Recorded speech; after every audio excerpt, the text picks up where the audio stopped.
মাকে শুধু একবার বলেছিলাম তালের বড়া খেতে ইচ্ছে হচ্ছে, কিন্তু এই অবাঞ্ছিত ইচ্ছেটা অফ সিজনে করা যে ভুল সেটাই আমার মাথায় ছিল না। যদিও এই তালের বড়া খাওয়ার ইচ্ছেটা আমি আরও অনেককেই জানিয়েছি, তারা হয়তো ভুলেও গেছে, কিন্তু মা তো মাই হয় বলো।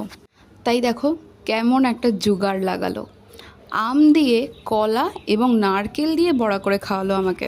তোমরা এবার বলতে পারো, ইস এটা আবার কেউ খায় নাকি? কিন্তু তালের বড়ার থেকে কোনো অংশে কম নয় কিন্তু, পুরো সেম টেস্ট, বেশ মুচমুচে।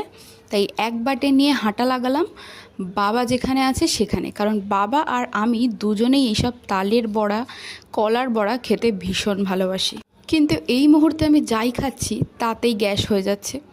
সেই কারণে বাবার সামনে আমি কোনো খাবার নিয়ে বসলেই আমি দুটো খাওয়ার আগেই বাবা বলবে আর খাস না, কারণ জানে সর্বশেষ কষ্টটা আমাকেই পেতে হবে, যেটা আমার মনে থাকে না।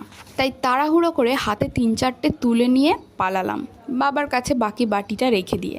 আর বাবা দেখো মনের সুখে বড়া খেতে লেগেছে। খেতে কিন্তু ভালোই হয়েছিল।